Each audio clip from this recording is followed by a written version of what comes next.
Bom dia, crianças! Tudo bem?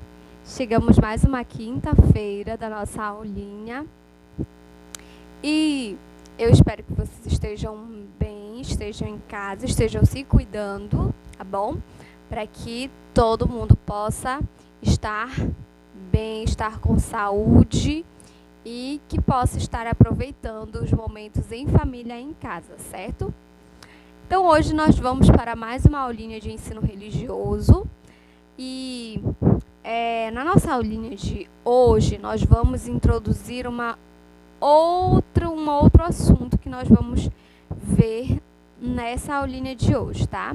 Como vocês já sabem, nós já iniciamos o mês de setembro. Nós iniciamos a semana já com o novo mês. Eu disse para vocês que ia ter, várias coisas no nosso mês. E esse mês é muito especial para nós. Nós temos duas grandes comemorações nesse mês.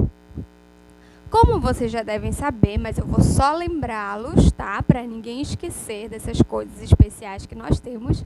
Nós estamos em setembro e setembro para nós celebramos o mês da Bíblia, certo? O mês da Bíblia para nós católicos é celebrado no mês de setembro. Então, durante o mês todinho, nós celebramos o mês da Bíblia e no dia 30 de setembro nós celebramos o Dia da Bíblia. Mas isso a gente já vai saber daqui a pouco um pouco mais, tá? E no mês de setembro nós celebramos também, quem sabe, em setembro nós também comemoramos, celebramos também o dia de São Vicente de Paulo, que é um dos nossos fundadores da educação vicentina. São Vicente que fez tantas obras de caridade, São Vicente que fez tanta coisa na vida dele para nos inspirar, certo? Então, através das obras de São Vicente de Paulo, uma dessas obras foram as escolas vicentinas. E por isso que nós temos a nossa escola vicentina, A nossa escola vicentina Santana. E elas estão espalhadas no mundo todo. Nós não estamos sozinhos aqui em Garapé-Miri, não. Tem escola vicentina na França, tem escola vicentina em São Paulo, no Rio de Janeiro, tem escola vicentina no país e no mundo todo. Então, nós fazemos parte de uma rede de educação que está espalhada pelo mundo inteiro. Isso mesmo. Então, é muito bom saber que nós fazemos parte de uma grande família, que é a família vicentina. Mas isso nós vamos ver numa próxima aula. Hoje nós vamos continuar falando especificamente do mês da Bíblia, que já está se iniciando, o mês da Bíblia que já iniciou, na verdade, e para nós vai iniciar hoje na nossa aulinha de ensino religioso, não é mesmo? E nós vamos falar um pouquinho mais sobre a Bíblia. Mas eu tenho uma perguntinha para fazer para vocês. Quem aí tem Bíblia em casa? Levanta a mão. Quem tem uma Bíblia da criança em casa? Não vale a Bíblia do papai e a Bíblia da mamãe. Quem tem uma Bíblia da criança em casa? Você tem a sua Bíblia da criança? Eu tenho minha Bíblia jovem. Tia Berilene é jovem ainda. Então, tia Berilene tem uma Bíblia jovem. Eu tenho uma Bíblia jovem. E você tem uma Bíblia da criança? Pois é. É muito importante que nós tenhamos desde pequenos a nossa Bíblia, porque a Bíblia ela nos ensina várias coisas. E lá estão os ensinamentos de Deus, que falava com o seu povo no Antigo Testamento, mas estão também os ensinamentos de Jesus, que é o Filho de Deus, que veio até a Terra para nos ensinar muitas coisas. Então, por isso é muito importante que você, criança, tenha a sua Bíblia em casa. É importante que você, criança, tenha um momento de rezar com o seu papai, com a sua mamãe, de rezar com a sua família, de orar diante da palavra de Deus na sua casa, com a sua família. Porque através da Bíblia, muitos ensinamentos nós aprendemos, e nós aprendemos também não só a conhecer, mas nós também aprendemos a mudar de vida, a nos relacionar melhor com as pessoas, com os coleguinhas, com os familiares, com os vizinhos, através da palavra de Deus, através da Bíblia, nós conseguimos nos relacionar muito bem com as pessoas que estão à nossa volta. Então, a Bíblia é um livro completo. Nós chamamos a Bíblia, Bíblia, de pequena biblioteca. Por que uma biblioteca, se a gente pensa que a Bíblia é só um livro? Para ser uma biblioteca, a biblioteca o que é? É um grupo de vários livros, não é mesmo? E a Bíblia é só um livro? Não. Você está muito enganado. O primeiro ensinamento sobre a Bíblia é: a Bíblia é um conjunto de livros, tá bom? Então, a Bíblia ela não é apenas um livro. Lá tem vários livros e tem livros com muitos ensinamentos para a nossa vida, tá bom? Então, já é o primeiro ensinamento da Bíblia. O que é a Bíblia?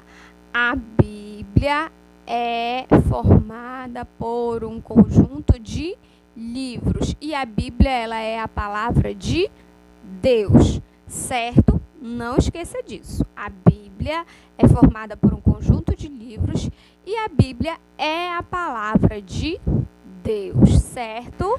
Por isso que nós dizemos que Deus fala com o seu povo através das Sagradas Escrituras. Por quê? Porque foi o próprio Deus que inspirou essas pessoas a escreverem. Não foi Deus que pegou a tinta lá e a caneta, ou a pena, ou sei lá, o que eles escreviam antigamente, né? Mas não foi Deus, o próprio Deus, que escreveu com a letrinha dele. Não. Foi o próprio Deus que inspirou profetas, homens e mulheres também, que, ouvindo a sua voz através da oração, através da conversa com Deus, foram escrevendo aquilo que Deus queria falar para o seu povo, aquilo que Deus queria ensinar. Tem tanta riqueza de conhecimento na Bíblia que, lógico, que não poderia partir do conhecimento humano. Por quê? Porque aqueles ensinamentos são de Deus para cada um de nós. É Deus que nos fala, é Deus que fala conosco através da Bíblia. Então, quando você tiver algo que você não saiba resolver, vá lá na Bíblia, procure lá, porque na Bíblia tem conselho, na Bíblia ela tem conforto, ela tem mensagem de alegria, tem mensagem de motivação. Tudo que você quer saber tem lá na Bíblia. Todo tipo de conselho bom para você tomar decisões boas na sua vida, você vai encontrar na Bíblia. Lembram a musiquinha da Bíblia que a gente fazia lá na escola? Leia a Bíblia e faça a oração, e faça a oração, e faça a oração.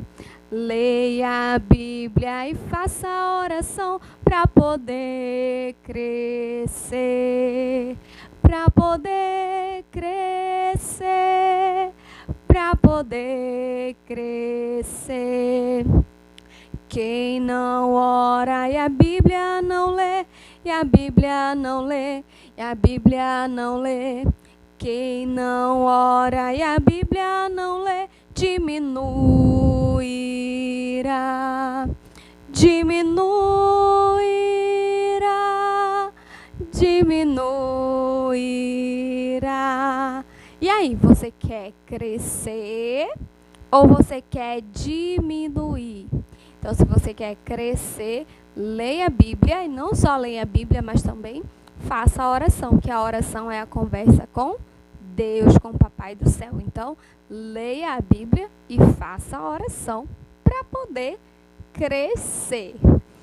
Hoje, na nossa aulinha, nós vamos fazer uma pequena introdução à questão da Bíblia, um pouco mais do conhecimento sobre a Bíblia, tá bom? O que eu vou ensinar hoje para vocês, eu vou fazer uma pequena diferença, porque eu sei que nós temos alunos que são da religião católica, mas também nós temos alunos que são de outras religiões, que também utilizam a Bíblia. E aí, eu não posso falar de uma Bíblia universal, por mais que ela seja. O que tem escrito na minha Bíblia, tem escrito na sua Bíblia, na Bíblia do papai, da mamãe, do pastor, do padre. É a mesma coisa, tá bom? Às vezes, as traduções, ou seja, as palavrinhas, elas mudam, né, de uma Bíblia para outra. Mas mudam com o mesmo sentido. O sentido da Bíblia, ela não é alterada. Isso nem pode, porque lá na Bíblia está dizendo, o próprio Deus diz, ai daquele que retirar, que seja uma vírgula da palavra de Deus, né? Esse vai se ver com ele. Então, não podemos tirar nada daquilo que está lá na palavra de Deus, certo? Então, vamos lá. Na nossa aulinha de hoje, nós vamos fazer uma pequena introdução para saber a diferença entre a Bíblia católica e a Bíblia protestante. Mas, professora, tem diferença? Tem diferença, muita diferença. E aí nós precisamos saber. E nós vamos saber por que tem essas diferenças, por que uma tem, que uma não tem. E nós vamos aprender. Mas que fique bem claro, os ensinamentos, tanto para uma quanto para outra, são os mesmos, que são os ensinamentos que Deus, através dos profetas, através dos seus servos e o próprio Cristo, nos dão para que nós possamos ter uma vida melhor e feliz, para que nós possamos herdar a salvação, tá bom? Então, a primeira diferença. Nós, católicos, estamos celebrando agora, no mês de setembro, o mês da Bíblia. Por quê? Porque em setembro, nós celebramos o dia de São Jerônimo. No dia 30 de setembro, nós celebramos o dia de São Jerônimo. E por que, então, que setembro é o mês da Bíblia? Aqui no Brasil, setembro é o mês da Bíblia por causa do dia de São Jerônimo, que é dia 30 de setembro. E São Jerônimo foi o padre que traduziu a Bíblia do grego para o latim. Não só do grego, mas também do hebraico e do aramaico para o latim. A Bíblia todinha, ele estudou toda a Bíblia, estudou a língua, tanto o aramaico quanto o hebraico e o grego, e ele traduziu a Bíblia todinha para o latim. O latim era a língua tradicional dos católicos no início da religião. No início, lá, quando a igreja estava se formando, começou-se a utilizar o latim como a língua oficial da igreja católica. Então, São Jerônimo foi o primeiro a traduzir a Bíblia para o latim. Então, por isso, no dia de São Jerônimo, que foi justamente esse grande estudioso da Bíblia, nós comemoramos o mês da Bíblia, nós católicos. Agora, e os protestantes, professora? Quando que é o dia lá do mês da Bíblia deles?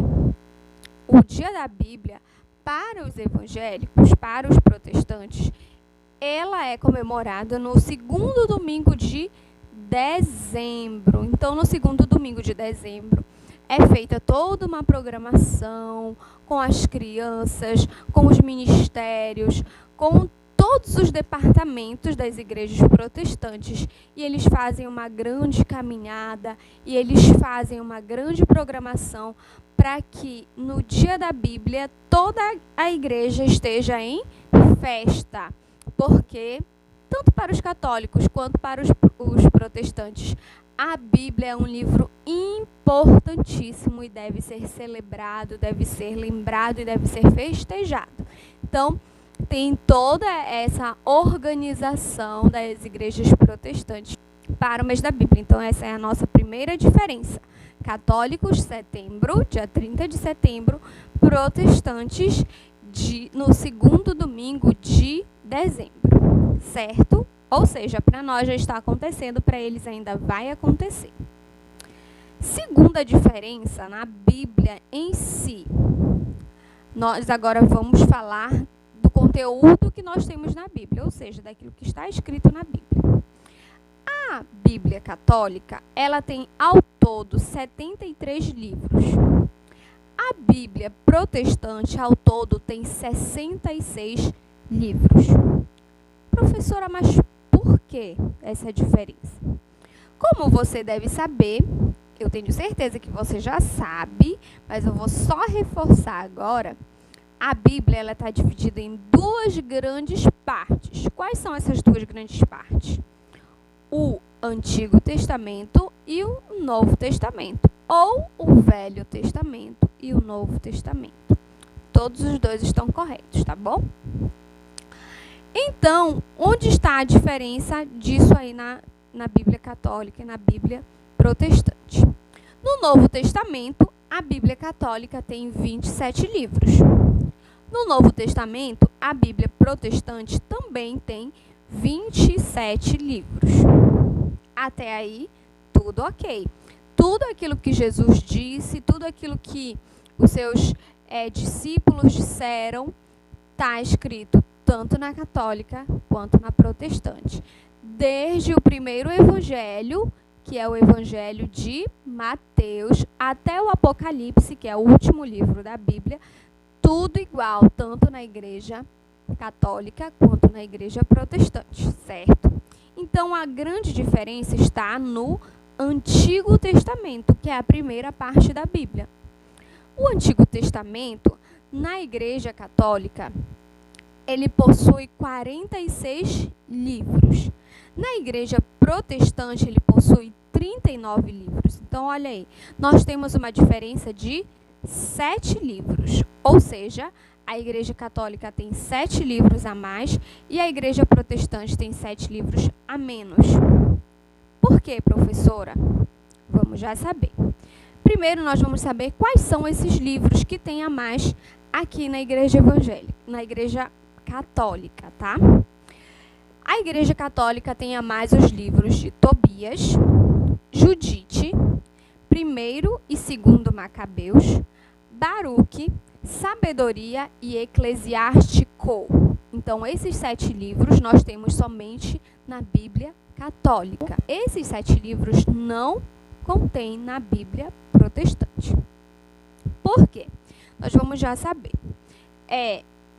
Depois, de Cristo, que a gente chama na história, depois da vinda de Jesus, a sua morte e ressurreição, a sua volta para o céu e tudo mais, as igrejas ficaram se organizando, né? Nós sabemos que tinham os samaritanos, tinham os judeus, tinham vários povos, né, antigamente, e as religiões ali, elas já se fundamentavam, elas já estavam ali em vigor, já estavam funcionando as religiões e tudo mais. Só que depois de Jesus veio uma nova era dentro da igreja, com relação a igrejas. E aí foram feitas algumas reformas, digamos assim, nas Sagradas Escrituras, na forma também de pregar o Evangelho, de falar da palavra de Deus, na forma de chamar novas pessoas para fazer parte da comunidade, da igreja, que Cristo veio inaugurar um novo jeito de ser igreja, né? Então, as Sagradas Escrituras, muitas pessoas escreveram. Muitas pessoas escreveram. Então, alguns livros, a igreja acredita que foram inspirados pelo Espírito Santo, que é o mensageiro de Deus e é um dos membros da Santíssima Trindade. E alguns livros, a igreja diz que não foram inspirados pelo Espírito Santo, que a pessoa escreveu, tem o seu valor, porém, se não foi o Espírito Santo que inspirou, não pode ser palavra de Deus, que a Bíblia é isso que nós vimos no início, né? Palavra de Deus. Então, esses livros que não foram inspirados pelo Espírito Santo não poderiam entrar na Bíblia. Tá. Uma das últimas religiões que foram surgindo foram as religiões protestantes.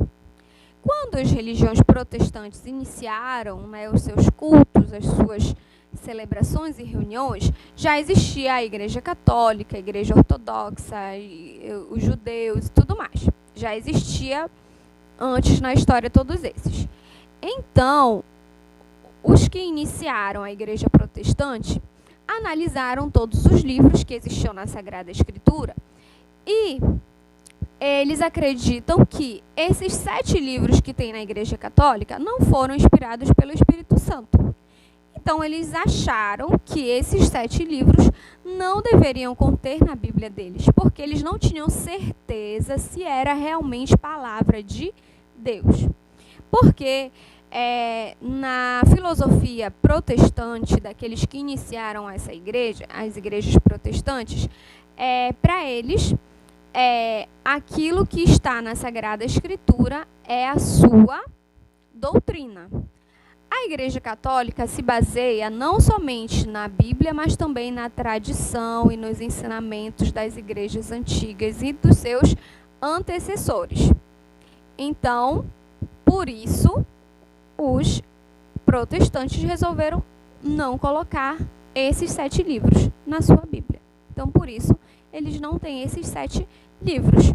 Significa que eles têm menos do que tem menos em questão de livros, sim, mas o ensinamento continua valendo, continua sendo o mesmo, porque esses 7 a mais dá até mais responsabilidade para os católicos, não é mesmo? Você tem um pouco mais da palavra de Deus, então você tem que saber, você tem que se aprofundar um pouco mais e você tem que buscar viver mais segundo a vontade de Deus. Então, é por isso, espero que vocês tenham entendido, né? Por que não tem? Quem inspira as pessoas a escreverem a palavra de Deus é o Espírito Santo. E aí, esses 7 livros que tem na católica e não tem na protestante, os protestantes analisaram, viram bem e acabaram por entender que esses 7 livros não tinham sido inspirados pelo Espírito Santo. Mas não é nada comprovado, a gente não pode dizer que foi ou que não foi. Foram através de trechos que eles foram pegando de cada um desses livros para ver se realmente essas pessoas estavam inspiradas por Deus ou não.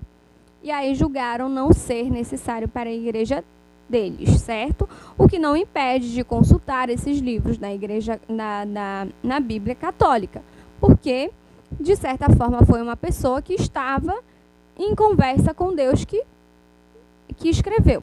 Existem vários outros livros que foram escritos também por pessoas que contam um pouco da história do tempo de Jesus, antes de Jesus, outros evangelhos que não estão nem na Bíblia Católica e nem na Bíblia Protestante, que são chamados de livros apócrifos. São livros que fazem parte da história da igreja, que são livros que foram pessoas próximas a Jesus, próximas aos sacerdotes, próximas aos discípulos daquela época que escreveram, mas que não tem essa comprovação de que realmente estavam inspirados pelo Espírito Santo, ou se eles acrescentaram mais algumas coisas na história, até porque essas pessoas não se identificavam. Por quê? Como havia a perseguição aos discípulos de Jesus, eles não poderiam escrever seu nome verdadeiro. Então, eles inventavam outros nomes para escrever, dizendo que eles eram outras pessoas, porque se eles fossem descobertos, eles poderiam ser presos e até mesmo mortos. Então, por isso, não se pode dizer se realmente é verdadeiro aquilo que eles escreveram, mas que fazem parte da história. Existem e tem muitas histórias lá que a gente não conhece, a gente não sabe, fala um pouco sobre a vida de várias outras pessoas que faziam parte da vida de Jesus e do próprio Jesus, mas que não estão na Bíblia, nem na católica, nem na evangélica, nem na protestante, porque não são para nós verdades de fé, mas que a gente pode estudar e até entender um pouco mais de como era a vida naquele tempo, certo? Então, basicamente, hoje, só para introduzir, é isso que nós vamos estudar sobre a Bíblia, tá bom? Eu vou colocar a atividade aí para vocês, espero que vocês tenham entendido. Qualquer dúvida pode perguntar, tá bom? Se o papai e a mamãe, ou se você mesmo quiser contribuir um pouquinho mais com essa aulinha, pode contribuir, tá bom? Pode fazer seu comentário, pode dizer o que você acha de tudo isso, o que você da Igreja Católica aprende lá na sua catequese, o que você da Igreja Protestante aprende lá no culto dominical, né, o infantil, o que você aprende lá na escola dominical, que eu sei que vocês vão e participam também, que você queira ensinar, que você queira compartilhar com a gente também, que talvez a professora não saiba. E aí você pode contribuir com essa aulinha também, tá bom? Então, por hoje é só isso. Façam a atividade direitinho, mandem um ok para a professora. Se ainda tiver dúvida, podem perguntar. Assistam com bastante atenção e não esqueçam de mandar o ok para eu saber que você participou da aulinha de hoje, tá bom? Beijinho, crianças, e até a próxima aula. Tchau!